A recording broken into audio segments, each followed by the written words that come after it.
now listening to the Sportz Nutz. Hey, welcome to the Sportz Nutz, y'all. This is episode 119 or episode 2 of Training Days with the Sportz Nutz. Man, this has been such an exciting series. We are so thankful. We have a jam-packed audience. Like, guys, if y'all saw the backstage, it's literally packed house. We can't wait to bring our guests on. Before we get going, though, my man's sitting literally next to me. Matt, man, what is going on, sir? Brandon, what's up, man? Shane, what's going on, man? Hope you guys are doing well. Hope your days have been entertaining. Hope you had a lot to eat. Just hope you guys are having good days, man. I love you guys. Yeah, if you knew the kind of frustration that my daughters have been giving me, you guys, I would trade them right now. Welcome to the this sibling rivalry, man. It's getting it's a headache. Hey, my man's sitting below me though, Mr. Shane Owen. How you doing, brother? Man, doing great. Mom, dad, and the nephews came up for a day earlier, so for our celebration on the 4th of July. So took the boys to the pool, got a little bit of paleness out of me, or tried to at least. Tried to. But sat back and was able to read a good book on Bo Jackson right now. So it's pretty amazing stories in there, and pretty cool to reflect back on. And hey, spending time with family. Holiday season, so man, it's great times, and man, I'm ready to get this thing going.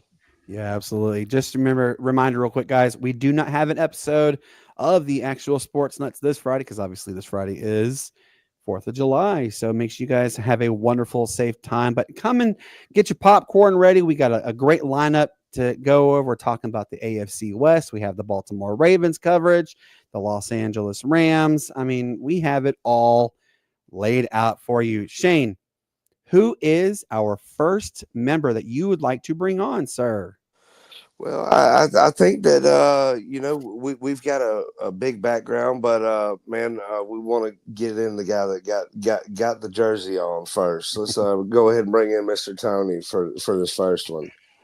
Tony, what is going on? Hey guys, just so you know, check out the clip Mr. Tony's got right here because, ladies and gentlemen, he is the viral sensation himself, talking about Chris Sale getting traded, and literally the entire baseball world took off on that one. Tony, what is going on, brother? Man, it's great to be starting to talk football again. This is my favorite time of year.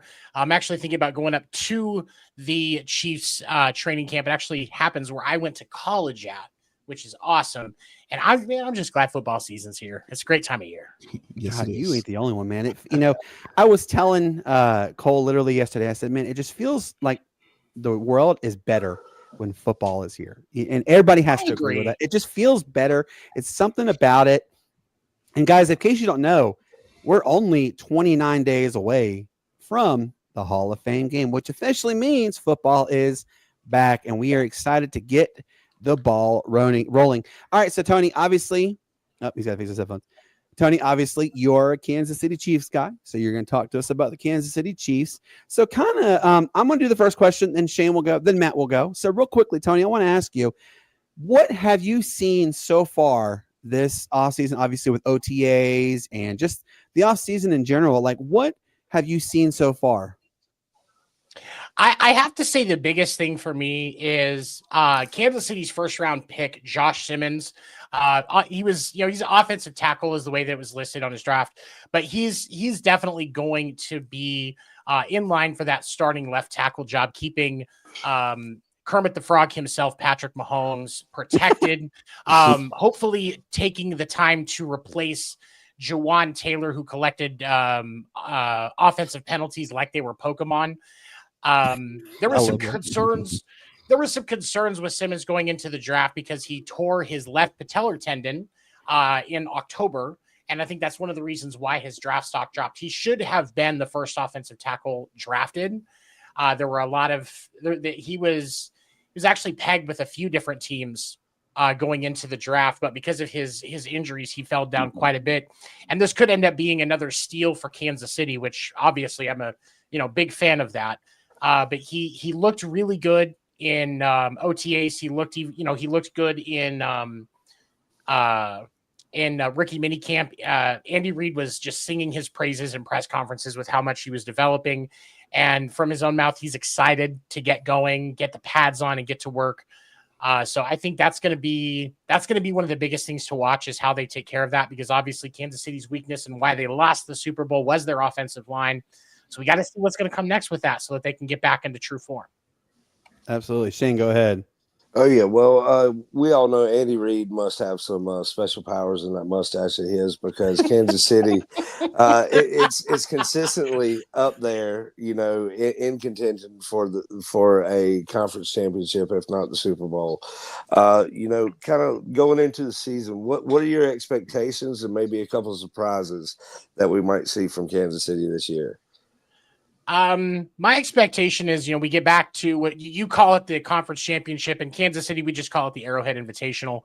But we got to get back to it, because when you've established the foundation that Kansas City has over the last 5 to 10 years, the expectation is, conference champions, Super Bowl appearance, things of that nature. And we got to get back there. The offensive line issues were definitely a problem. There seemed to be some communication issues. Travis Kelce's head wasn't exactly in it last year, but and that was even by his own admission. I think we see Travis Kelce have a better season this year, despite this, a lot of people expect it to be his last year, and I happen to understand why. I think he's, said himself, this could be his last season. I think we see Travis Kelce have a better season this year than he did last year. And as a surprise, I think that we see Kansas City go back to the deep ball. I think we're going to see a lot more of that, and what really kind of brought Patrick Mahomes into the foreground and started to gain him the attention is he's going to be protected enough to move around a lot. And I think we're going to see that deep ball fly a little bit more, because once Rashee Rice is back from his injury and, whatever that suspension that he's going to face could be, we're going to see Patrick Mahomes throwing bombs. I'm looking forward to that. Matt, you have a question. Go right ahead. Yeah, I do. First of all, Tony, man, again, thank you for coming on, man. We really appreciate it. As we all know, man, Kansas City got utterly embarrassed in the Super Bowl. It's not a secret. That offensive line, was very porous. Only gave Mahomes a second and a half to throw, if he even had that. I know you kind of touched on it a little bit, but you guys did lose Joe Thuney, and you did touch on the rookie that they drafted, who was supposed to be the top offensive lineman off the board. But what can they do different to not get embarrassed like they did against the Eagles? Because look, man, I'm going to go ahead and say it, man, and you said it as well.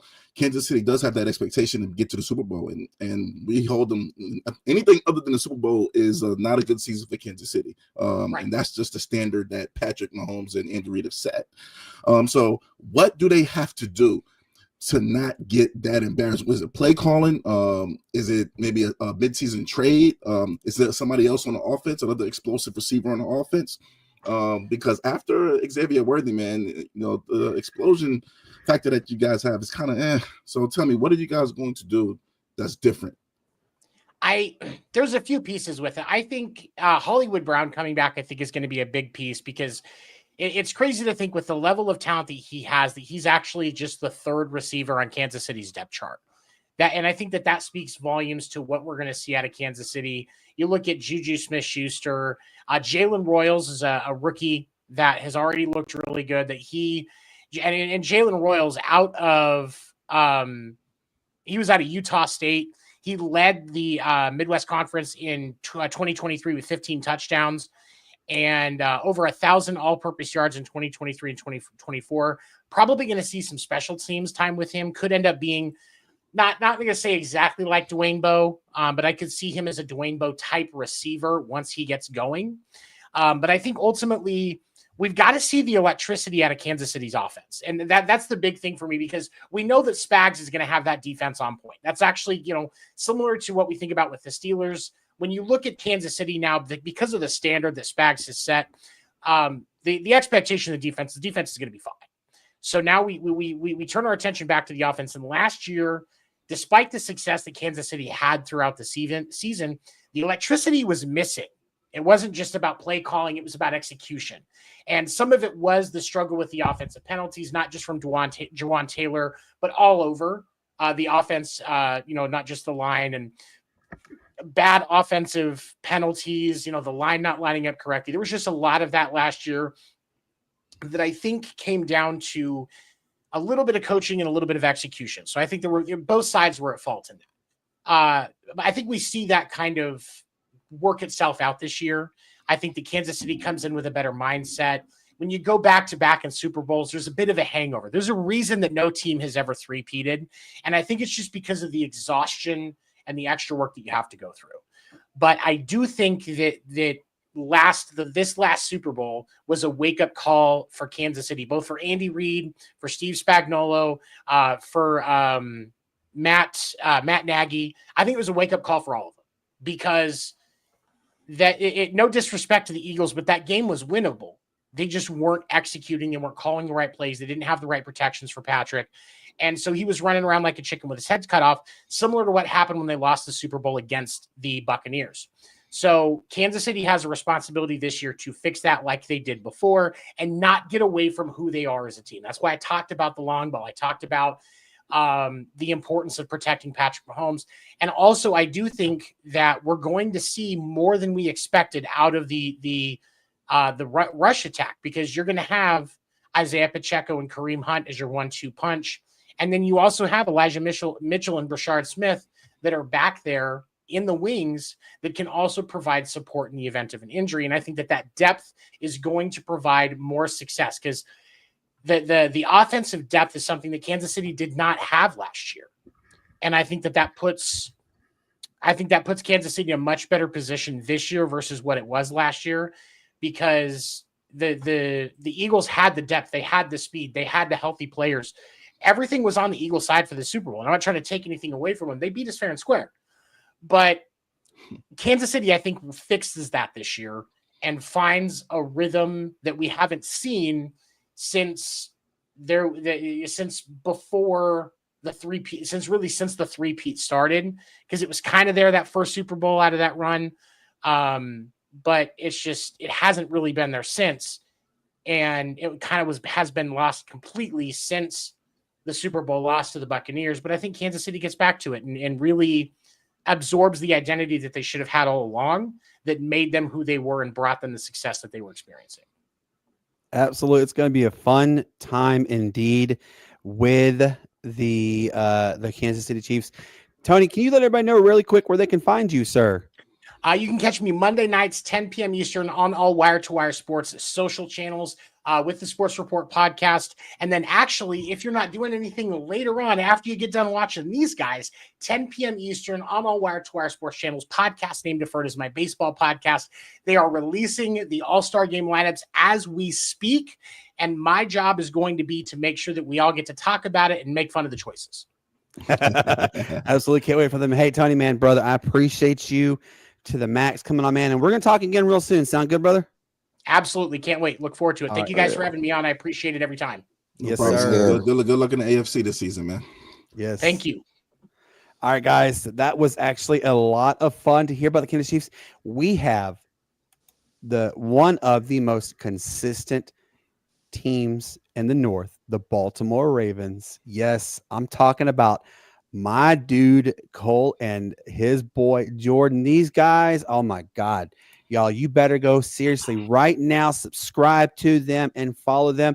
Help them get to 1K on both. Y'all can do this. You absolutely can do, because Cole and Jordan got it. What's going on? Cole, my brother, and Jordan, what is going on, guys? Let's dive right into this. I cannot wait. I can't not wait to talk about this. Obviously, you know, Cole, we have seen like some crazy stuff go on this offseason with the Baltimore Ravens, which, by the way, got to give a quick shout out to my sister-in-law, Felicia. She is Ronnie Stanley's assistant. Everybody knows who Ronnie Stanley is. If you don't, you've been living under a rock. But it's okay. We don't hate you on that one. But, you know, kind of give us what, Cole, I'm going to start with you, and then Jordan, I want you to chime in too, okay? But I want you to start, Cole. What have you seen so far this offseason and also with OTAs that really puts you on, like, you got the watch alert, like, you guys could legit be playing the Super Bowl come in February? Well, I mean, I'm a diehard Ravens fan. Jordan's a Steelers fan, so, he's going to be a little glass half empty, you know what I mean? But I'm glass half full, baby. Let's go. Eric DaCosta has low-key become one of the best GMs in all of the NFL. He was a little on the rocks first, especially because, he wasn't Ozzie Newsome, and we got so used to how amazing Ozzie Newsome was as a GM. But, man, EDC cooked this offseason. We had limited cap space, so, we can't really go out and make major moves, but we kept Ronnie Stanley. We actually brought him back for cheaper than what we were paying him, so that's a W. Got Nuke Hopkins, DeAndre Hopkins on a cheap deal. I think he's going to be an absolutely massive mentor to Zay Flowers because, as you can see right here, number 4, baby, Zay Day. Let's go. Come on now. Zay Flowers is the truth. He is the future, and I really think this could be the year he breaks out. And then you got to think, we've re-upped the king, Derrick Henry, got to pay him what he's worth because that boy is phenomenal. I don't think he's going to get 2K, but 1,500 is totally on there. And we got Keaton Mitchell behind him too, a little lightning to Derrick Henry's thunder. So I absolutely love that.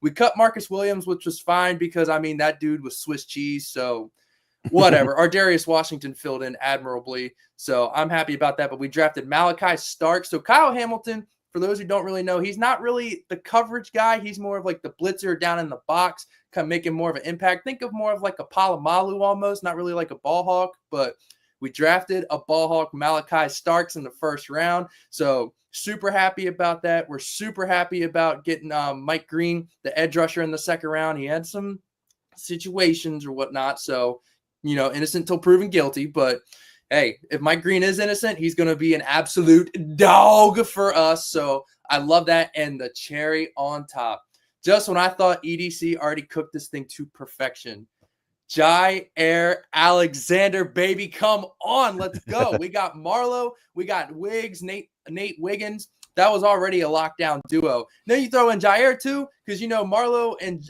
Nate, they're bound to miss a game here and there. So the fact that we have Jair too, oh, great heavens. I honestly think the Ravens, if they don't have the best defense in football, it's top 3. If Todd Monken can get his head out of what, I think the Ravens can really, really do something. Lamar is not a choker in the playoffs. I will not tolerate Lamar slander.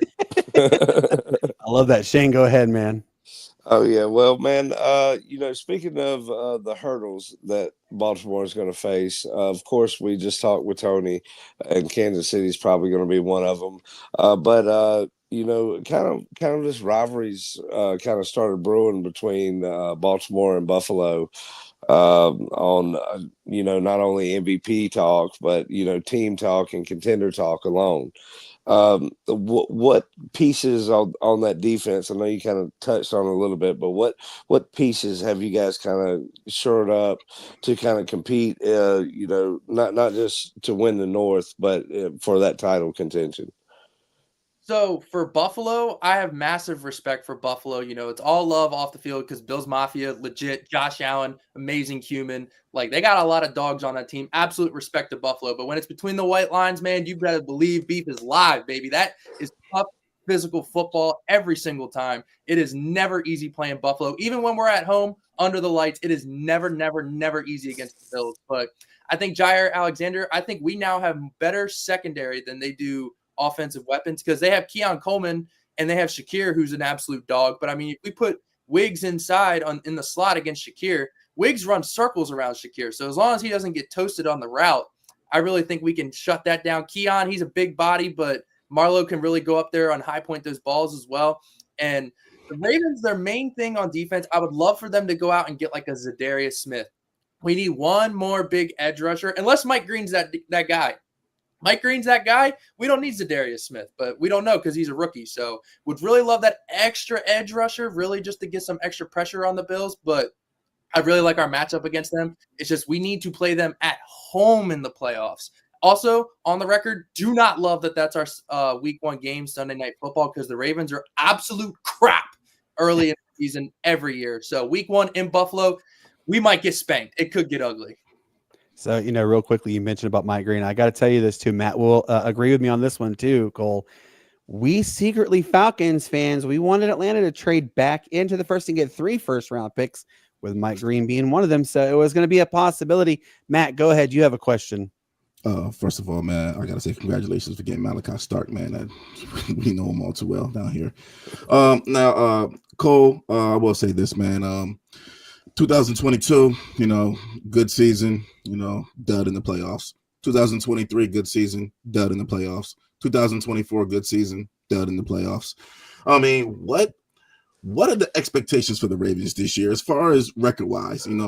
What are the realistic expectations? How are we to not believe that, again, you guys are going to have a great season. Lamar's going to have an MVP-type season, but it's not going to be another dud in the playoffs. You did mention that they have a great defense. We understand that. But defense is only half the game. Whenever it gets down to crunch time and you guys have to have the game-winning drive, it fizzles out faster than, I'm not going to use a Hake analogy, FCC purposes. It just fizzles, offense just fizzles out, man. So how are we to believe that it's not going to happen again this year? What are the realistic expectations for this Ravens team? Man, Matty, great question, first off. But, yeah, so like you said, defense is only half of the game. That's fine. Zach Orr is an absolute dog, so not worry about the defense. And Lamar, the more he gets seasoning, the more he's, able to change things at the line, kind of call his own plays, kind of like Aaron Rodgers, that thing, not trying to bring up the Steelers in any regard, but, Aaron's one of the best at that. But Lamar can more kind of see things at the line and make the necessary changes. So, like I said earlier, Todd Monken's got to get his head out of his you-know-what. But I think if he can just, put one brain cell next to another brain cell and actually come up with a competent offensive playbook, I really think the Ravens can do that. The Ravens' problem is that they just think, oh, we did this all season, yada, yada, yada. No one's going to stop us. That's not how the playoffs work. So, Ravens, I need to see them do more adapting. I need to see them doing more updating to the playbook. Like, we can't just keep running out there with bread and butter and not expect to get tired of it. Like, yeah, it's good for so often, but if we use Derrick Henry like crazy, teams are going to sell out to stop him. If we throw the ball like crazy, teams are going to sell out to stop Zay Flowers. So Ravens just need to keep more of that unpredictability, not get too predictable. So I think that's a big thing. Same thing with when we play Buffalo. Like, we need to get them at home. That's a huge, huge deal. And then the Chiefs, we just need to up the paycheck a little bit to the referees, get them on our side, get them on Lamar's shoulders. You know what I mean? Like, get them calls in our favor. Steve Bisciotti's a billionaire, bro. Come on, up the check, add an extra zero. We cannot keep having this happen. So, I mean, Matty, you make a good point. Like, if I'm being realistic, I don't know. I don't know, like, what will make us different this year. Like, yes, I have that fear that it could be another dud, but Lamar Jackson is going to be a Super Bowl champion. Mark that down, clip it, put it on all your socials, put my name on it. I don't give a dang. Lamar Jackson will retire a Super Bowl champion. May not be 2025. Fine, it happens. But Lamar Jackson will retire a Super Bowl champion. One of these times, Buffalo's going to get a dud. Kansas City's going to get an injury, and we are going to get there. Because, I mean, think about it when we won our last Super Bowl. Tom Brady was the boogeyman. We finally slayed the beast, won the chip. One of these years, we're going to get him, and we're going to go. And whenever we do get there, going to win it. But you also got to understand that you had this guy on defense, number 52. He made a big difference, man. Yeah. I don't see 52 walking through that door. Not really. He had a torn tricep that year. Well, and also, I got to mention this too, Ed Reed, and so real quickly, didn't know if you made it. Yeah. Matt and I and Shane, we had Jamal Lewis on our show fairly recently. I don't know if you saw in the promo, we do have a picture of him on there. He's on our show with us, and that's sick, dude. He, he is a special assistant to Chamblee High School down in Georgia, and Ed Reed is the offensive coordinator for Chamblee High School. Really, was defensive. Was it defensive? Or... No, he's offensive coordinator. He's offensive. Okay. Yeah, he's offensive coordinator. It's a really good, like, fundamental background that the Ravens have. I mean, God, like, one of the most solid foundations. Shane, continue on elaborating on this more, because I mean, like, we have to sit there and say this is one of the best teams we've seen, right?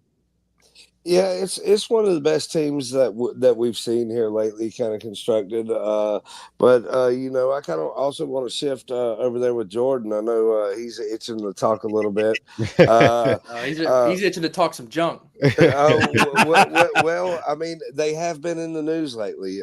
They have made the biggest splash so far. Kind of post draft here with the trades and all that they have of Jonnu Smith and Jalen Ramsey. So, give us your thoughts on that. Jordan.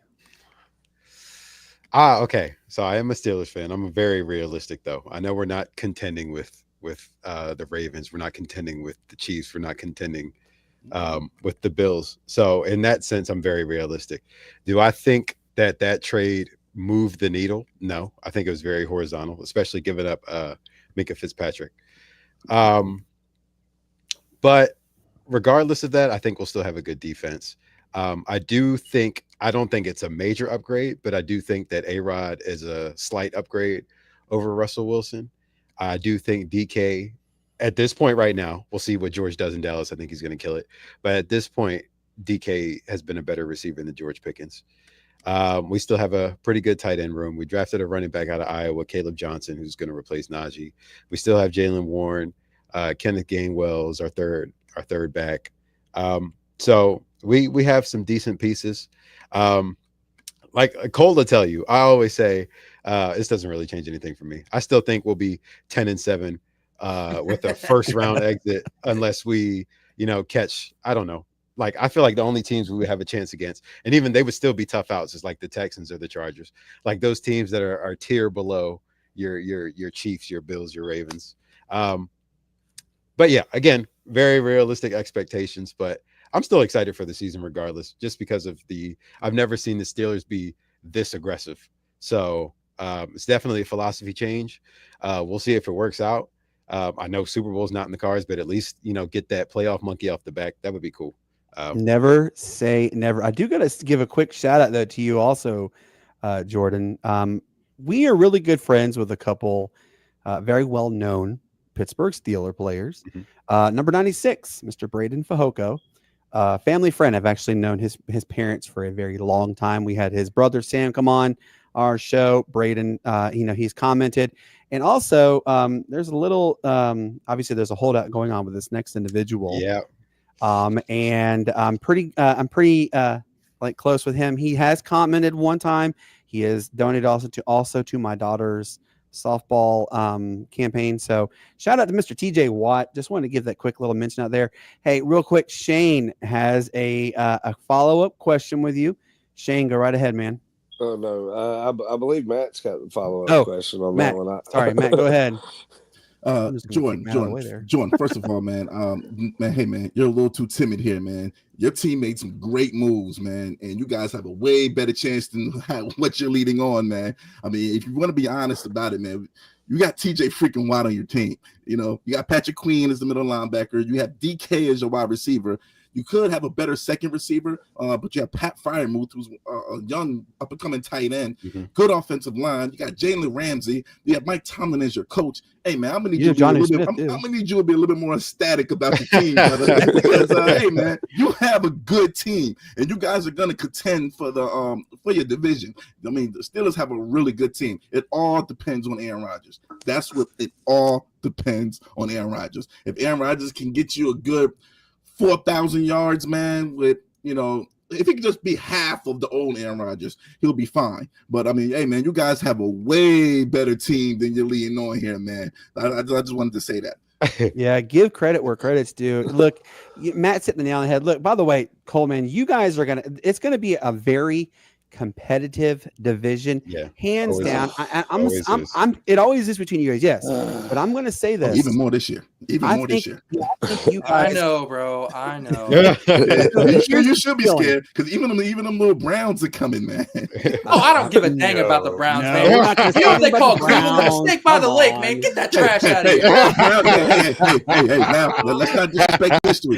The Browns always win one or two games against a division rival. That's very true. It's the dumbest game that they win. It's either the Raiders. They always win a couple of games they're not supposed to win. No game and they mess up the playoff seedings. They always do this. Go ahead, Brandon. I'm sorry about that. So here's what I'm going to do, Colt. I'm gonna lay this right now. Time stamp it, Matt. 8:00 at night, Eastern Standard, July 2nd. Okay.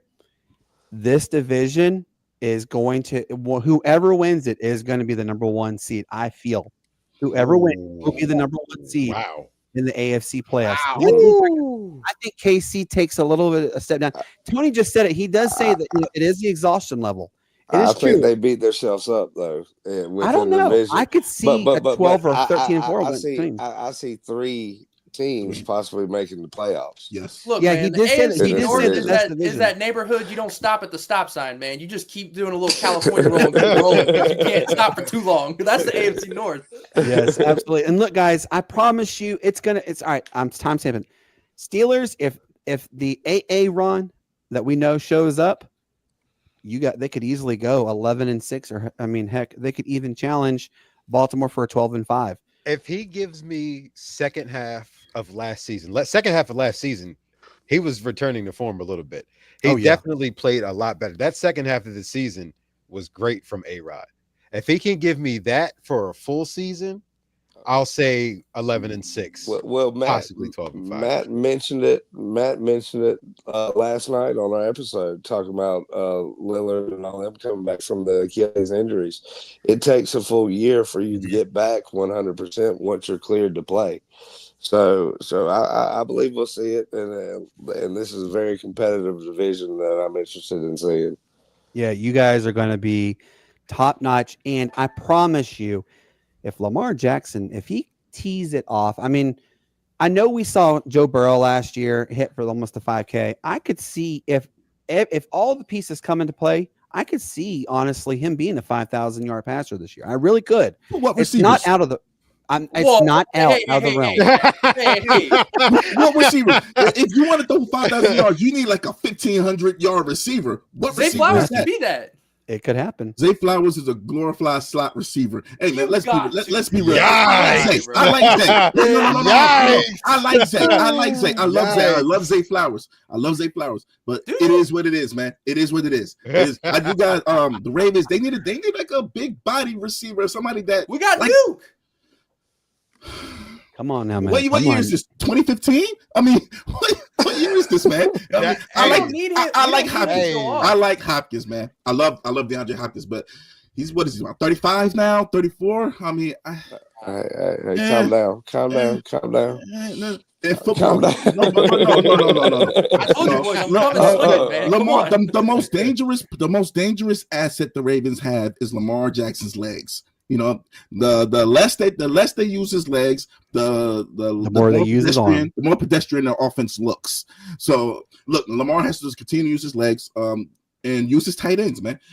What Mark Andrews having the season he had last year, they kind of threw things off a bit for the Ravens because Mark Andrews was a security blanket. It has been for the last few years.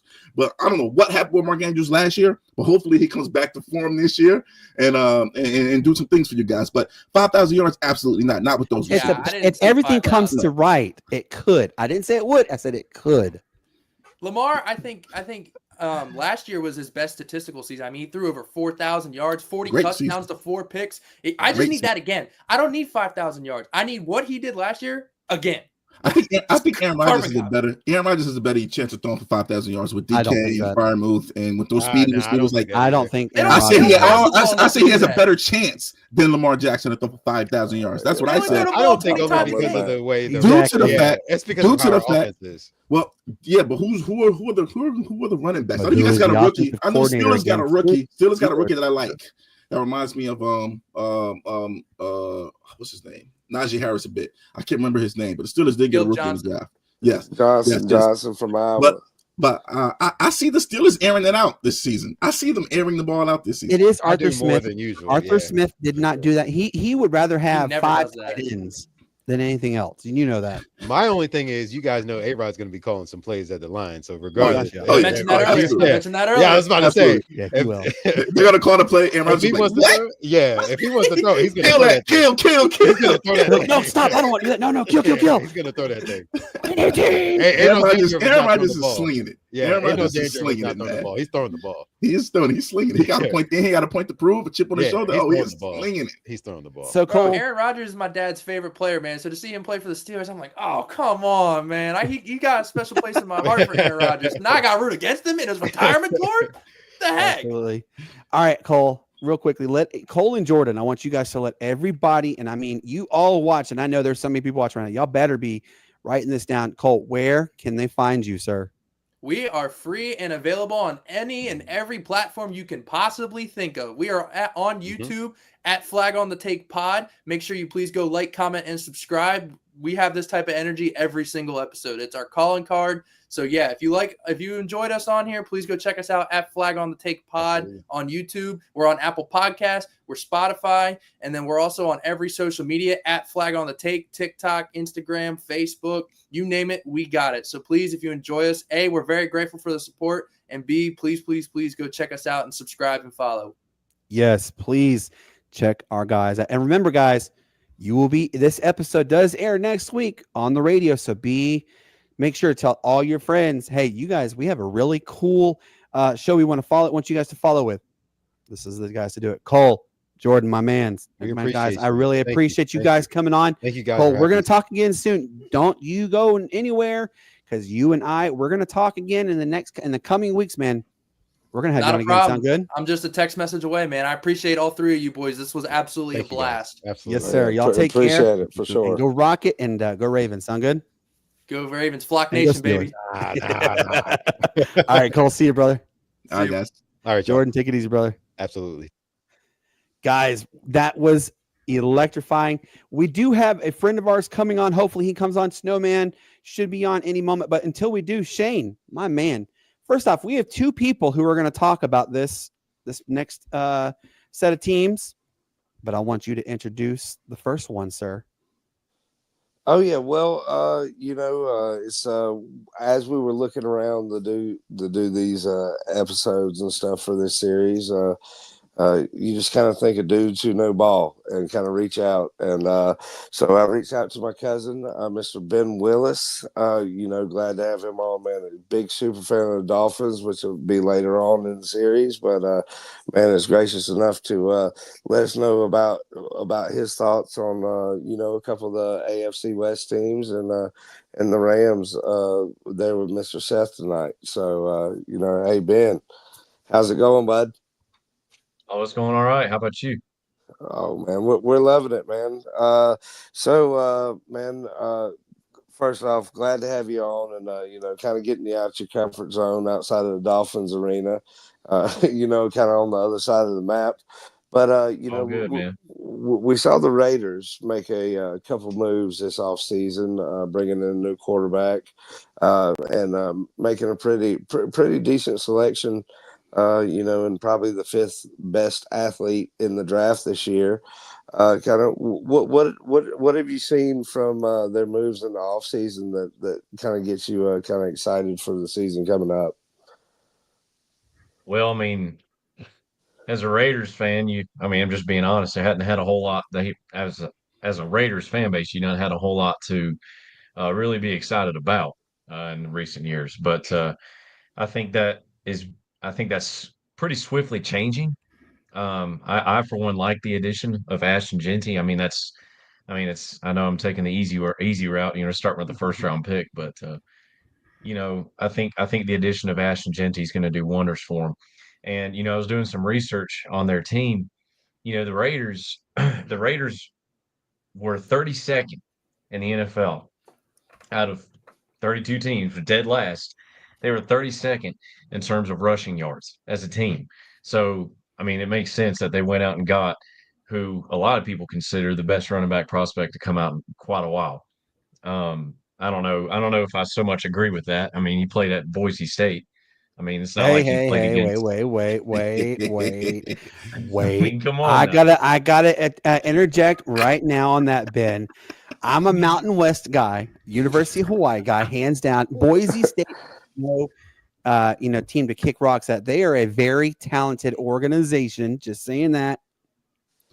But at the same time, Brandon, they came to FedEx Field one time and played the Hokies. Yeah. What were you saying, Matt?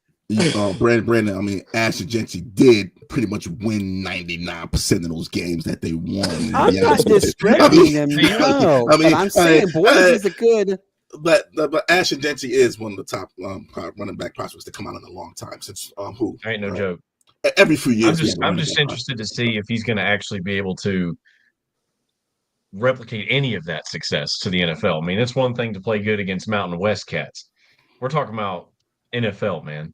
This is the greatest it gets. So, how is he really going to do against these guys, especially behind that porous, Las Vegas Raiders offensive line? running back's only as good as his O-line is. So, I mean, that is true. That that's is what I'm absolutely. interested The in. O line can make the difference. Man. Yeah, it's kind of bad, Brady. It's really bad, man. Oh, yeah. But moving on from Ashton Genty, Genty was just the start. I mean, obviously that's a big addition, but you look at Geno Smith, adding a guy like that, you got to have a lot of faith in a guy to give him a $75 million contract in the 2 year make span, a comment about especially Geno Smith, by the way? So what? Did everybody see the video that Geno Smith said this is why they pay me the big dollars at some high school game or whatever it was? Well, something like that. I hadn't But seen that. one thing Geno Smith will do, though, he will get that tight end the ball. So I expect Brock to have a big season. Yeah.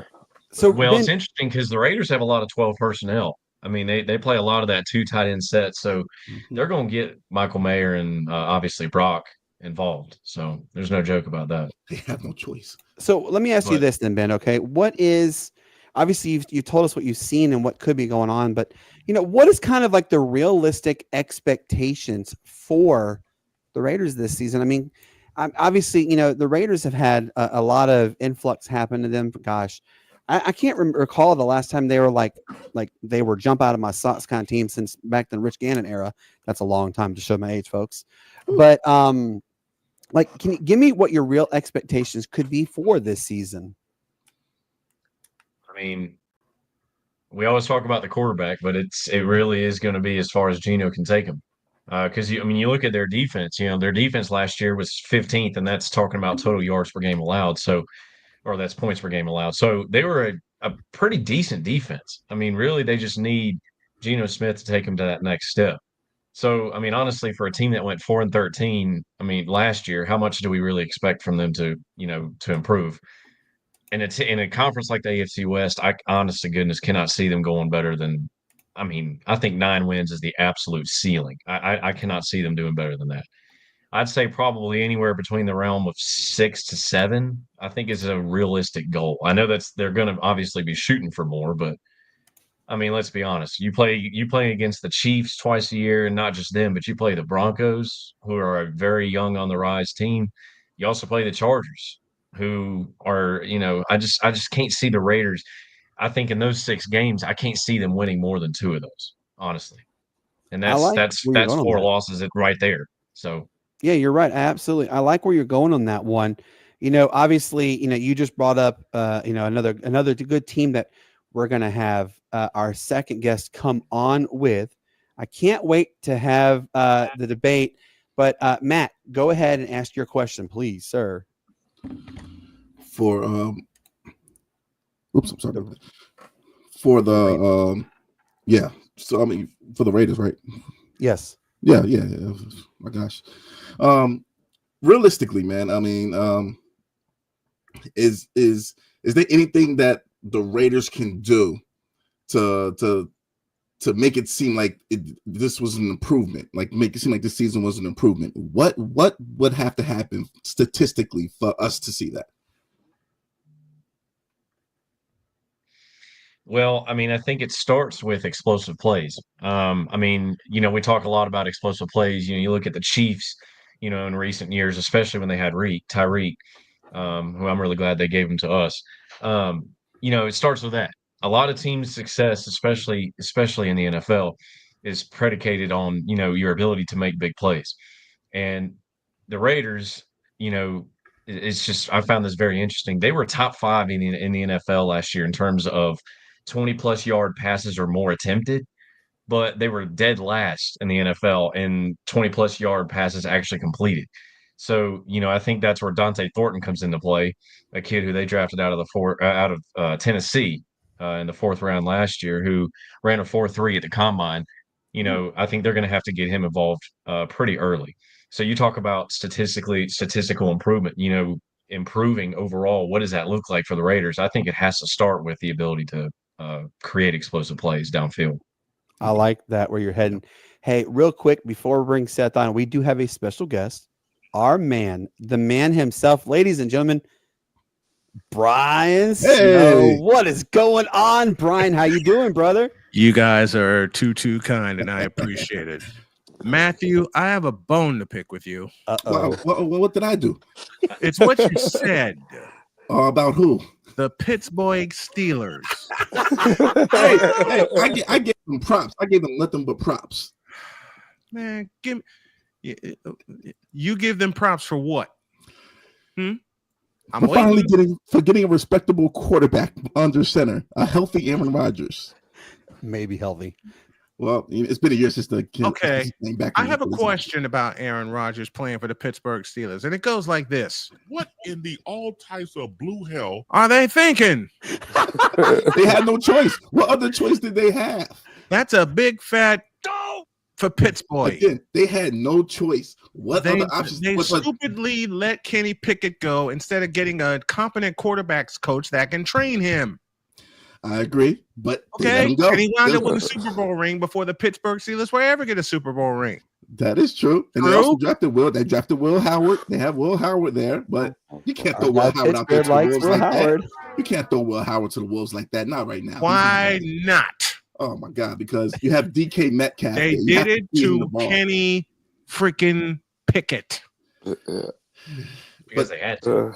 Let me repeat Matt, let me repeat my sentence, Matt. They did it to Kenny bleeping Pickett. They did it to all Kenny. Of a sudden, they're developing stage fright when it comes to Will Howard. I say throw him in there and give him the keys. I agree with you, man. I agree with you, but they got to win. Tomlin's job is on the line. They got to win. Listen, if they don't start Will Howard week 1, they will not win 10 games, period. I don't know about that, man. I think Aaron Rodgers is going to surprise a lot of people. As a friend of mine, as a very dear friend of mine from my hometown of Chicago said it best about Aaron Rodgers and the Pittsburgh Steelers, they took a $75 roll of quarters with Aaron Rodgers and shoved it up their own ass. And the more they sign, it keeps getting bigger and bigger and bigger and long. I'll tell you what. You know how big of a roll of quarters they spent on Aaron Rodgers? A lot of quarters. Has anybody seen the beer snake from the DC Defenders? Yes. Yes, we have. Does that answer your question? That does. Hey, look, I understand it, man. I'm in the same boat as you. I'm mad at our team right now. I get it. But I think you guys are gonna have a good season. I think you guys are gonna have a good season. I am looking you in the eye as virtually as I can and saying, bullshit. They're gonna finally tell Kenny Pickett after this season, you're out. Well, Kenny Pickett got to worry about. Yes, I unleashed an old pressure luck soundbite. Pickett needs to worry about Shedeur Sanders on his heels right now. That's what Pickett needs to worry about. No, he doesn't. Shedeur Sanders sucks.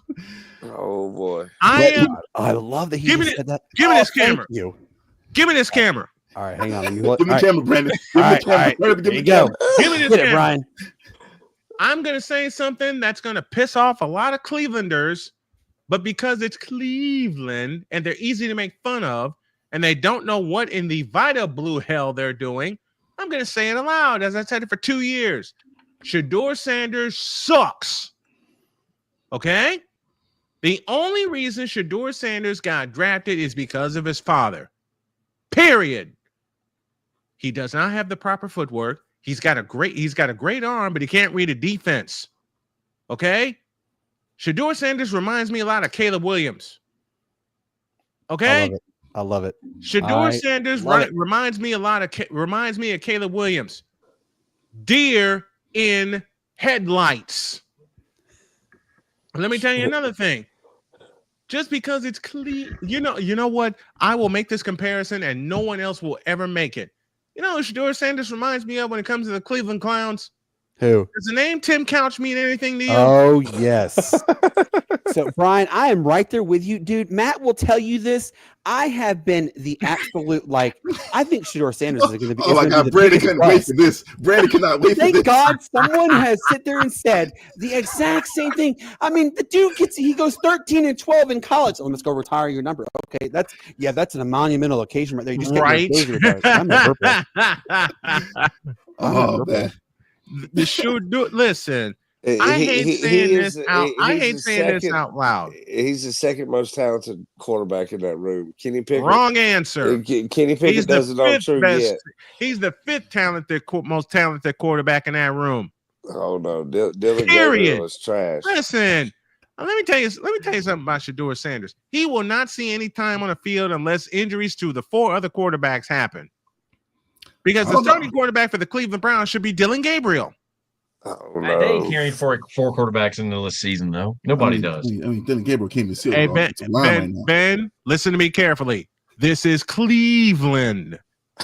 Right. Listen, if we know nothing about the Cleveland Browns in their history, be it before or after 1995, the Cleveland Browns make the dumbest decisions on and off the field that we have ever seen. Anybody remember Red Right 88 from 1980? Well, we're not a real round, but I remember that name very well. I mean, you can Anybody remember letting John Elway march right down the field 98 yards in 5 minutes and 2 seconds? Anybody remember that? Yeah, there was an NFL special on that too. Anybody remember the following? Anybody remember the following year in Mile High Stadium? Cleveland had a chance to go in front and end the curse. And what happened? Poke, fumble, and Denver has recovered. Oh my! Huh? Yeah. Deshaun Watson. Oh God! Let's not get started on that one. Listen, Hey man, Cleveland was the first team to stick a roll of quarters up their own ass, and they spent it on Deshaun bleeping Watson. Come here, give me this button here. My buddy Chris Bay, say it for me, please. What in the all types of blue hell were you thinking? I love it. Jeez Louise. I mean, matter of fact, would you waste time on Deshaun Watson knowing what he went through in Houston? So Atlanta almost did, though.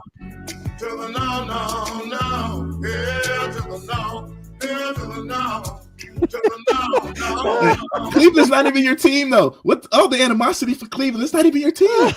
I'll tell you what my animosity is for Cleveland. I'm sick and tired of people making. Listen, first of all, I will tell you the 80s Cleveland Cavaliers had my attention until May 7th, 1989, when Michael Jordan pulled off a miracle for my Chicago Bulls. Okay? The shot on good. Listen.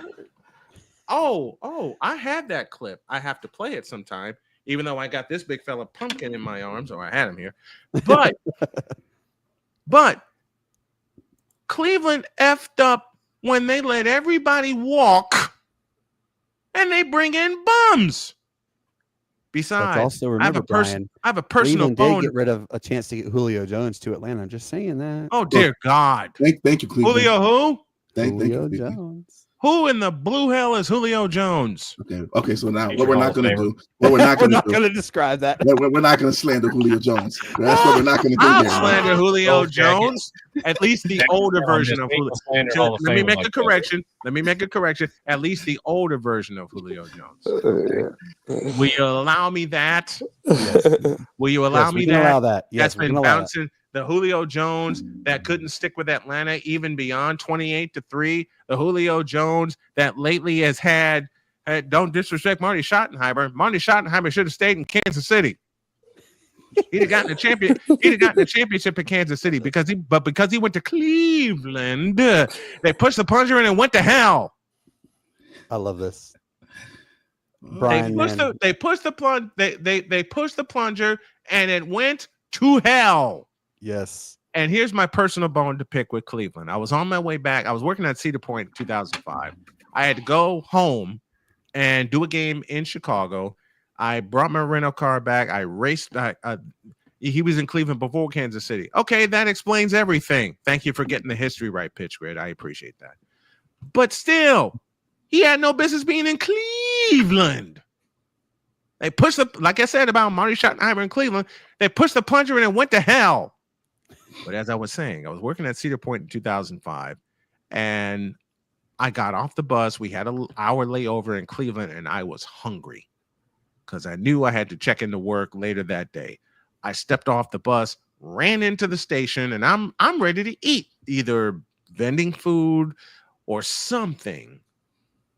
They had nothing. You understand me, gentlemen? They had nothing. That's right. And I went completely off. I went off. I thought, what the hell is this? You don't have, oh, okay, they did. Thank you, Pitch Grid. Again, I'm 52 and my brain's gone nuts. All right. That's my story, and I'm sticking to it. But that's my personal thing with Cleveland. Belichick was the coach in that final year in Cleveland. Well, that explains a lot. The Browns are, here you go, 141 wins, 278 losses, and 1 tie since 1999. Yeah, that many you're gonna actually trust that club to make a few good moves? Hell no! Look, I'm shocked they had that many wins. To be honest with you, be real honest with you. Yeah. Listen, like I've always said about the Cleveland Cavaliers, the best thing about the legacy of the Cleveland Cavaliers was not LeBron James. F LeBron. The legacy of the Cleveland Cavaliers was a fellow named Craig Elo. Why? Because as Jim Durham said best, it always happens to Craig Elo. January 5th, 1991. So the Steelers having a good season, they're going to have more L's than Wile E. Coyote in a 7-minute cartoon chasing a roadrunner. I love that. Oh, my God. Brian, man, thank you so much for tuning. I really do appreciate it, brother. I heard Matt get excited about the Pittsburgh Steelers, and all those jokes popped in my head, and I said, "All right, I got to come here." Just had to get them out. Just had to get them out, man. But no, Brian, man, we definitely appreciate you. Atlanta is not winning the NFC South. Yes, they are. No, they're not.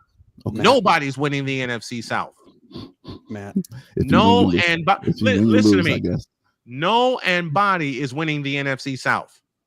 You're actually, as far as Atlanta goes, here I go with the jokes again. You're actually going to trust Kirk 2 Chainz Cousins to lead you to victory? No, we're not. We're not. That's why Michael Penix is our starter now, and Kirk Cousins is the most expensive backup on the bench. I will repeat my question.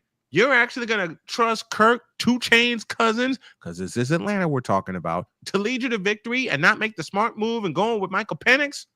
Trust 2 Chainz Cousins? Matt, come on now. Yes. Penix not slated to be the starter. It'll come down to Tampa Bay. Penix is the starter. Y'all are gonna laugh your heads off for this, which is why I'm here. It'll come down to the last game of the year between Tampa Bay and Carolina. Okay, on that note, Brian, I want to thank Brian, you. have a good night, man. Look, man, Brian, guys, catch Brian Snow. Hey, catch our guy Brian. Go Panthers. Brian, tell everybody where they can. Brian, tell where they can find you, please. Do tell them real quick. You all can find me and my craziness at youtube.com/@snowmanmultimedia. And if I may, there is something serious that I want to talk about real quick. I do have a GoFundMe going to get some repairs done to my car so I can get back to work, and I can take a lot of pressure off of my wife, and I can get back around, because the current vehicle I have has just about bitten the dust. And I woke up one morning, my father-in-law was here, and one of the windows was poked out. And I mean seriously poked out. So I'm putting this in the chat right now.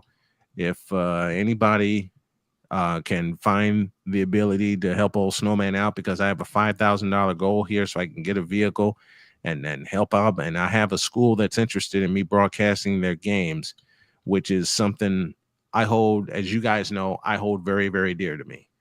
That's the reason I do this. I want to entertain people. I want to make them laugh. I want to make them have fun. But that is like the biggest thing. It's my 30th year, and I want to celebrate it. And I want to take Jody to some football games, doggone it, because she was there with me the first year we were together.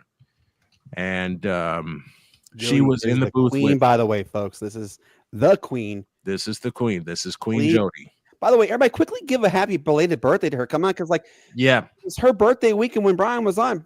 Miss Jody, happy birthday to you, please. Yeah, you had a fantastic. Thank you. We celebrated her birthday and our recent anniversary by just going to have a simple lunch, sitting down, talking and laughing our heads off for about an hour and a half. So that's the way to do it. We had fun. But I saw Matt get jumped. Anybody remember a player by the name of Jumpy Gathers? No. He played for the Washington Redskins for a while. I just saw Matt get jumpy about the Pittsburgh Steelers, and I said, "Oh, I got to come on here and mess with him." I had to come on here. I got to come on here and mess with him. But please remember, folks, please laugh a lot, love hard, laugh a lot, and just continue to live like we all are doing here, because life is too damn short to take it seriously and not trust yourself, trust your gut, trust your goals, and trust the people you have in your life. Amen to that one. Brian, we will talk again soon, brother. We definitely having you on regularly. Sound good? You're on. I would be honored. Absolutely. I would totally be honored. Brian, you take care of yourself. Please give our best to your wife too. Please do, okay? Done. Thank you, sir. All right, all right, guys, let's bring our next guy to go along with this one, because Ben and Seth, man, these two guys, they know ball. By the way, Ben, I'm tipping my cap to you, brother. You know ball like the back of your hand. Dude, that you know formations. I love it. Seth, man, I know you've been back there patiently waiting, my brother. Whew. All right, so we were going to go to Denver, but I want to quickly go to all right, Shane, tell them what team we're going to. Please let everybody know.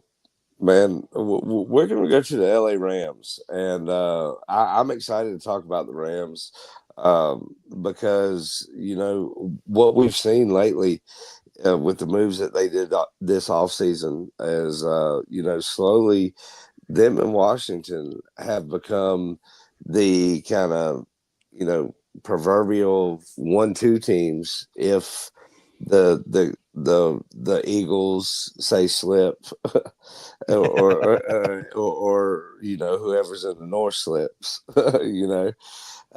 But you know, we've seen all this, and Seth, I want to get your take. You know, being a Rams guy, you know, with the moves this offseason, does this really propel them to what they're worthy of is emerging as one of the Super Bowl kind of dark horses like Washington was last year? Yeah, I kind of see Devontae Adams. He's one of those OTAs that they're really looking at right now. Yeah, I would say that with him going out there to the Rams, it's a really big pick for them. It definitely helps. Also with another OTA with Puka. I think Puka and Devontae, they both can be very good in the wide receiver core. Yeah, I'd say that they're probably going to be the stars of the team. Matthew Stafford is getting up in age, but I think that he'll be able to hold out for like a solid season. Kind of like Rodgers is going to do for the Steelers. But yeah, I kind of want to know your thoughts too on the OTAs. Absolutely. Ben, go right ahead, man. Seriously, we want to hear it. What are your like, what have you seen so far though with the Rams? Well, I mean, they're a team that has, you know, since they made their big Super Bowl run a few years ago, they've been trying to get back to that promised land. You know, I think it starts at the top. I mean, we can talk all day about the players and the personnels and where they mix and match, but I think it starts with Sean McVay. I've said for years that I feel like he's a top 5 coach in the NFL. And I think, they go as he goes.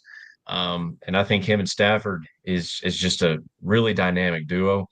I think the key for the Rams is going to be, kind of a combination of can they, they've actually had a couple first round picks in the past couple of years, which is pretty rare for them. They didn't have a first round pick for a very long time. Yeah, I've lost count of when last time they did. It's been a hot minute.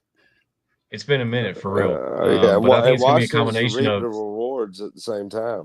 Yeah. Yeah. Well, I think it's going to be a combination of just, getting that young talent, getting them quickly acclimated, getting them to kind of fuse together with the older people in the room like Matt Stafford, who have been in the league for so long. Them kind of getting it, the quicker they can mesh together, the better. Obviously they play in a pretty tough division. I mean, I think the 49ers are kind of slipping. I'll be honest. They've lost a lot of their roster over the past couple of years, but they still play in a division where I think the Seahawks could still be a very good team, especially with Sam Darnold. But I do think the Rams, as of now, I expect them to win the division, and perhaps maybe more than that. Wow. What do you think on that, Seth? Yeah, I think you actually have a good point there, Ben. I see like defensive positions that were sort of like a question mark, like Aaron, retiring. Jared Verse. Well, I would actually say Braden Fisk is the guy who would fill in his position, but I think you have that filled in there. But I also think you have an OTA with Emmanuel Forbes. He's taken over for where Jalen Ramsey was. So I think with both of those slots figured out, I do think that we're going to have a very solid defense this year. I got to ask you this question. Stetson Bennett, what is going on with him? Like, I mean, are we going to ever see him truthfully step foot on an NFL like meaningful field, or is this just like for bleeps and giggles? System quarterback. That's all he was at Georgia. I can see that. Obviously, Matt. I mean, I'm sorry, Shane. Go ahead with your next question. Go ahead. Oh, you're muted. Oh, sorry. Well, I think it's about bad time for the kids, so I'm trying to keep everybody from that noise of them going wild. But with everything that we've said here, we've kind of touched on it. I want to get both of y'all's thoughts. Especially Ben, kind of with your expectations, and then maybe Seth with kind of what your prediction is for the Rams. Yeah, so I mean, I think the Rams, I could see them. I mean, they went 10-7 last year. I think they can easily replicate that, if not perform better. I'm with Seth on this. I think they've improved their defense, and then another year of Jared Verse and Braden Fisk just continuing to improve. This is going to be their second year. Just continuing to improve is there. I think they can only be better. I think the key is they made as a defense last year, they were kind of middle of the pack in a lot of statistical categories. I think the key for them to be able to improve from 10-7 is going to be, can their defense actually take the next step instead of just being average? Can they be good to great? And I think if they can, then I think they can easily be an 11-win team easily. What do you think, Seth? 12. What are your predictions possibility for? I mean, okay, let me rephrase that, Seth. What is your floor and what is your ceiling for the Rams? Yeah, I'm seeing like a 9-8 worst. I see a winning season no matter what. I'm seeing maybe like 12 wins seems to be stretching it with how tough their division is, but I could see ceiling maybe 12. I do think their O-line is something to be aware of. Their run blocking, their pass protection wasn't the best last year, so I would have to say they need to improve in that front, but I do think that they have a very solid team to get, I would say 10-7 again. All right. So it's kind of like a consensus with 10-7. All right. So let's switch up to the next team. Seth, if you would like, we'd like you to stick around for this one. Are you down for the Denver Broncos? Yes, sir. All right. Very good. Cause that's our next run on this one is the Denver Broncos. Obviously Sean Payton and Matt, this is going to hurt my feelings to say this. Sean Payton he's a guru. He knows his stuff. But Sean Payton had really showed us that anybody, anywhere can learn to be a great fundamentally sound quarterback in Bo Nix. But I'm gonna start with you, Seth, and then Ben, I want you to chime in right after him. Sure. What have you seen, Seth, that makes you think that Bo Nix could, he could either suffer from the sophomore slump or he could destroy the sophomore slump? Yeah, I'm really seeing with Bo Nix, he did have a very solid team when he was in college. I've always seen him as a NFL quarterback caliber. I think Oregon has a pretty good rap record in that regard. Having Evan Engram too out there too, I think he's a very solid pick for their offense. So I think if they both can get going, I think that they both will kind of have that duo, kind of like maybe Brady Gronkowski. I don't want to go that far, but I do think it would be a pretty solid season if they both get those lines connected. What do you think, Ben? Well, I think in terms of asking is a sophomore slump a threat? It absolutely is. I mean, it's always a threat for every second year player, especially quarterback. But I'm not going to say he's sophomore slump proof. But I am going to say I think he has as good of a rookie season, if not an improvement from that. And the reason I say that is because, number one, they went out and got Evan Engram in the offseason, which is a big addition, a huge addition. I think he's one of the better pass-catching tight ends that the league's got. Then you add on to the fact the offensive line was already really good. But I'm interested to see, can they establish a running game? Because the Broncos haven't really had much of that in really a long time. But they got this kid, I've been hearing a lot of reports about named RJ Harvey, second round pick out of UCF. If they can get him involved, and if RJ actually turns out to be what they say he's going to be, that could help alleviate a lot of pressure off Bo Nix. And I think that could actually propel him to have a stronger season. Matt, go ahead. You have a question. And I was actually going to kind of touch on that with the running back situation to RJ Harvey. I do think that that's going to, alleviate the pressure off of Bo Nix a bit, because I have heard good things about RJ Harvey as well. But the Broncos, man, we got a glimpse of them last year, man. They came over here. Well, we went over there and we got mollywopped. I think it was like 38-6. Let's not do the 6 number again, though, please. Oh my gosh, it was 38-6. They destroyed us. We couldn't even move the ball past. They're laughing, by the way. Yeah, 38-6, not 28-6. But that defense that the Broncos have, do you see them as being the best?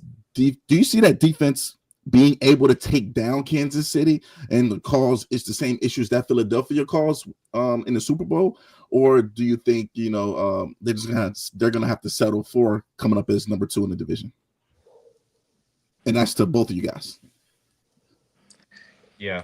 I mean, I think that they have such a strong defense, but the Chiefs are just a different animal, and they always seem to find a way to win. The Broncos defense was already top 10, so I mean the question has to be asked, how much better can it really get? I mean, obviously you can say, well, obviously number 1, but I mean it's really hard to improve. Yeah, it's really hard to improve upon what you already got.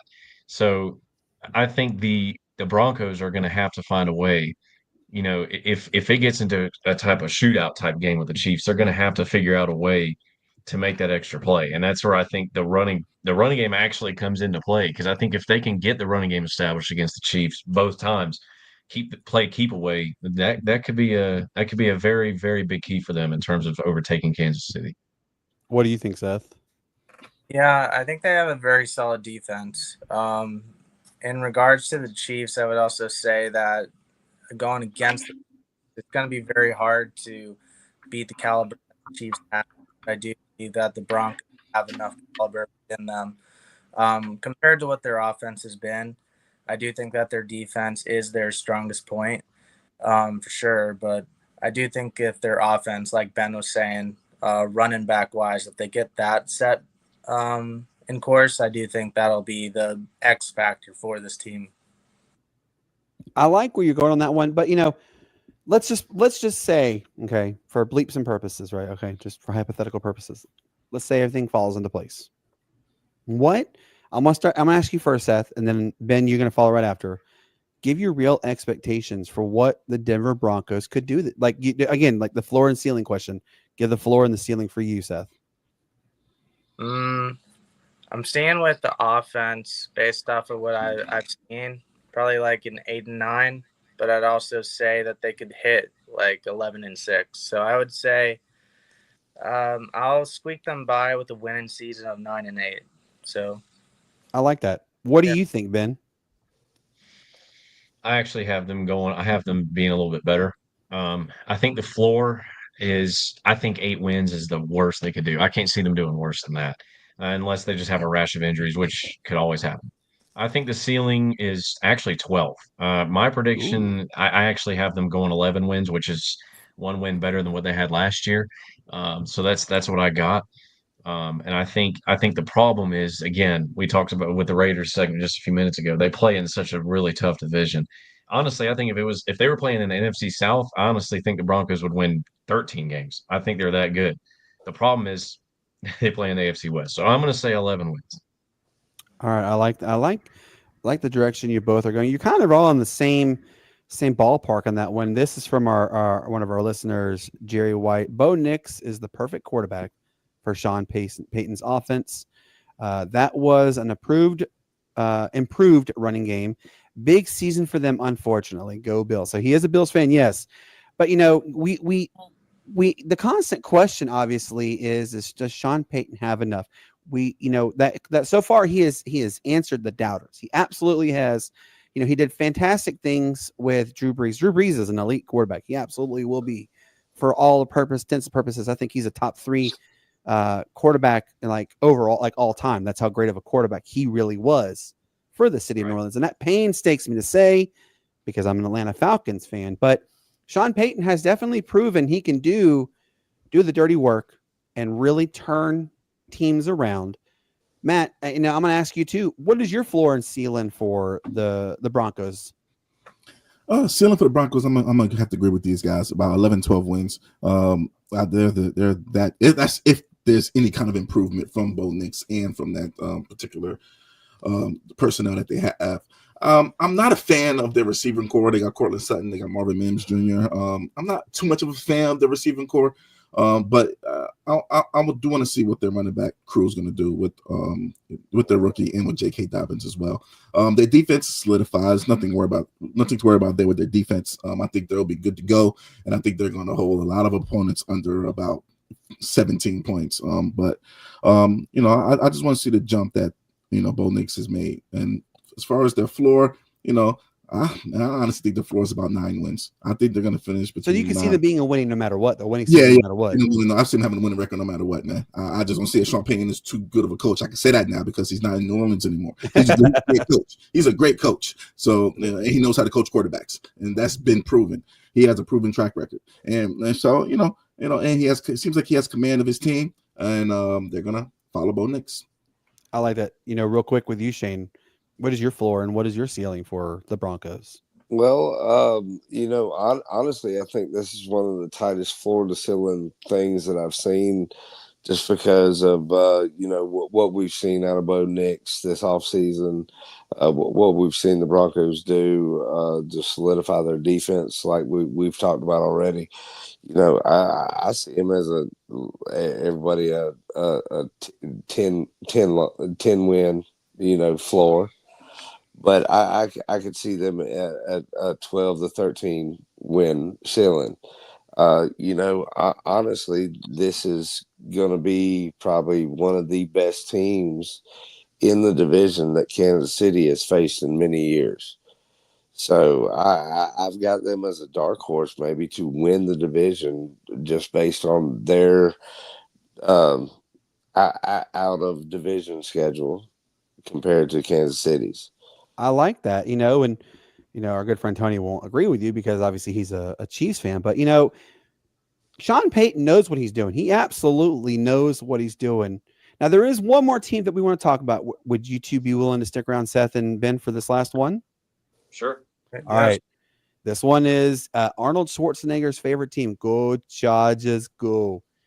God, this team. I mean, guys, I have. This is a lot of notes on them. This team had an absolute phenomenal run first year under Jim Harbaugh. 11-6. I mean, Justin Herbert had this. Despite what people say, he is actually going to be poised for another great statistical season. According to ESPN and according to Vegas, absolutely, it also kind of lines up with them. Vegas has him at 4,200 yards passing, 38 touchdowns, and only 10 interceptions. ESPN has him at 3,800. So they're kind of close on the ball on that one. Ladd McConkey, man, this dude is, for all intents and purposes, he was the right choice for them. My thoughts on this one, and then I'm going to ask Matt, and then I'm going to go Shane, and then I'm going to go Seth, and finish up with Ben on this one. I think this team could realistically have another 11-win season, but I mean, the floor, in my feeling, I'm going to kind of tag what Shane just said about about the Broncos. I can see the floor being a 10-7 season for the Chargers, but I could absolutely see a 12 or even a 13-win type of campaign if everything lines up. Now, obviously it's a big if. Injuries come into play, and there is that ever popular sophomore slump that even affects coaches. What do you think, Matt? I'm going to go to you, and then Shane, you're next, then Seth, then Ben. Well, it's all going to depend on their defense, man.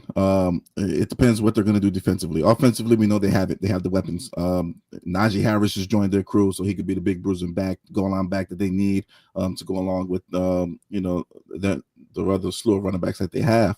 But of course, that offense is going to be centered around Ladd McConkey, and I think they have Will Dissly as their tight end, if I'm not mistaken. But they'll be fine. I'm just worried about that pass rush. If they can get to the quarterback, they will be good. But that's the biggest question for me is their pass rush. I agree 100%. What do you think, Shane? Well, it all depends on their health.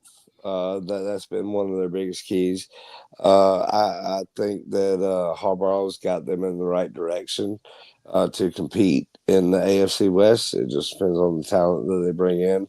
But I could see them, the AFC West and the AFC North are the two divisions that I said before could possibly have two wild card teams in it. I can see that. And the other wild card team being from the other division. That's just kind of how tight these teams are. It's going to be very interesting to see. I agree. What do you think, Seth? Yeah, kind of going off what Matt said with Najee Harris, I definitely see that as like a huge addition to the running back room. You also have some solid defensive people like going with the Florida State alum, Derwin James at strong safety. Got to go for that. I'm really seeing it going at like a 10-win season and possibly 13. I would put a prediction of 12, actually. I definitely see them as someone who would get into the playoffs, maybe even get into maybe not even wild card. So I do see a very solid team this season. I like that. And all right, Ben, we're going to come to you because we're coming close on time. But what do you think, Ben? I hate to be the guy that bucks the trend, but especially on my first show, but I got to be real with y'all, man. I just don't. Here's the thing with the Chargers. You talk about last year, they were actually, fun fact, they were the number one defense last year, number one in the NFL in terms of points per game allowed. Here's the problem. They have a lot of cats out there that are getting older. You look at Khalil Mack. You look at even Derwin James is starting to get older. I mean, he's not old, but he's getting there. Not to mention they lost Asante Samuel Jr. Their secondary's got a lot of question marks. I don't see their defense being better than what it was last year. I definitely don't see it being as good as it was. So the only way is down. My question is, are they going to actually be able to ground and pound offense, which is what they're going to do? I mean, that's Jim Harbaugh. That's what he does. I think on offense, they'll be just as good as they were last year. The problem is, will their defense actually allow them to do that? I don't have a lot of faith that they will. I don't have a lot of faith that their defense can hold teams under 20, 24 points consistently. And that's going to get Jim Harbaugh out of his comfort zone, and they're going to be forced to pass the ball more. I actually have the Chargers winning at best 10 games. I think they're looking at a 9-win season. That's my prediction. It's gonna be a fun reality regardless on that one. I mean, we all can say this is shaping up to be one of the best seasons for the entire NFL in quite some time. I'm pretty ecstatic about it. Seth, my man, dude, I've had an absolute blast having you on, brother. Like, for real, you're coming on again. Don't you think you're getting a skate free, because we're gonna have you come on again. Sound good? Sounds good, sir. All right, brother. You take care. We'll talk to you real soon. All right, sounds good, bro. Thank you. All right, so real quick, Ben, this question's for you. How do you think the Broncos defense will be, just in general? Like, so they're pretty high ranking, but could they actually take a downward spiral? I don't see any reason why they would. I mean, a lot of you look at Pat Surtain, you look at guys like Singleton, but they also added Dre Greenlaw, who is a huge addition from the 49ers. Now, is he as good as he once was? Maybe not, but he's still an incredibly great linebacker. Definitely top, I would at least say top 15 off-ball linebacker in the NFL. So I would say the Broncos, I'd say they finished, I think it was number 7 in the NFL in terms of total defense points per game. I think they could finish number 7 again, if not better. There you have it, folks. Guys, we have had a blast. This has been an absolute gem. We have covered a lot with the AFC North. We have covered a lot with AFC. Guys, we just covered a lot in general. And don't you forget, episode 3 is next Wednesday. And we're going to have a whole lot more to cover. Shane, real quickly, let everybody know what episode 3 will cover, sir. Oh yeah, well, episode 3 is it's going to be a good one. We've got the NFC North, so we might hear our guy Brian come in again, especially with the NFC North. But we've got the NFC North. As we touched on it, we got a little bit of Steelers too, because Green Bay and the Steelers have a matchup this year. So, like we want to do the Kansas City-Baltimore rivalry, we're kind of feeding in on that Aaron Rodgers going back to Green Bay kind of deal. And then, of course, we've got the 49ers as well, as we've talked about their fire sale that they had this offseason. So, it's going to be a great show, I believe.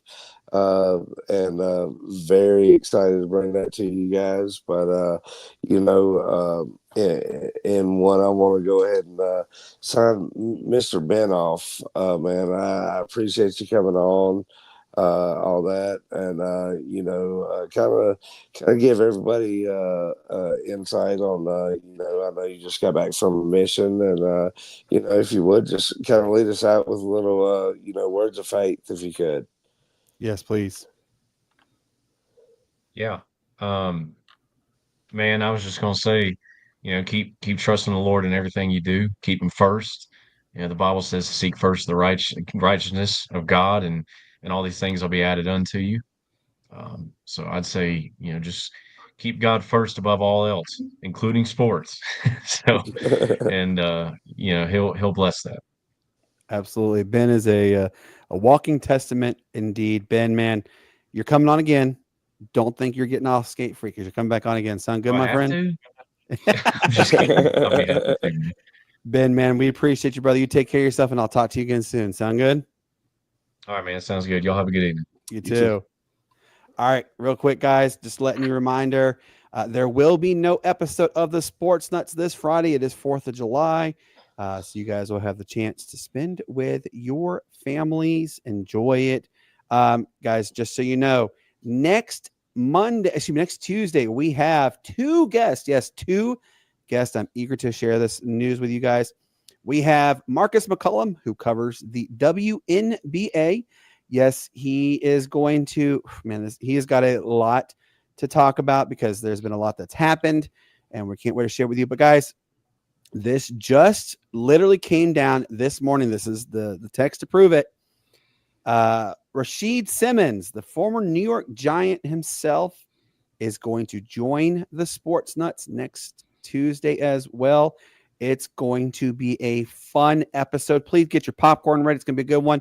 Then Friday, then of course, we have episode 3 this Wednesday, next Wednesday, as Shane has alluded to. And the next Friday, July the 11th, we have a special guest. She's a good friend of mine. Ku'ale Agbenyani of the Hawaii Sports Radio Network is going to come on, and she's going to lay it all down. Matt, what do you tell everybody, sir? Don't get flagged in the game of life, guys. Play by the rules, and you will be fine. Enjoy life, but don't get flagged. That's right. Don't get flagged. And Shane, what do you tell everybody, sir? Oh, man, as always, man, it's been a pleasure, and may the good Lord bless you. Peace, love, and bacon grease. Peace, love, and bacon grease, indeed. As I always tell you, thank you for all the guests who chimed in today, all you guys who commented. As I always tell you, peace up. A-Town down, why it's the greatest sports city there ever was. You guys have a wonderful evening. Have a wonderful 4th of July. Be safe. Don't do anything stupid, and we'll talk to you soon. Good night, and enjoy the outro.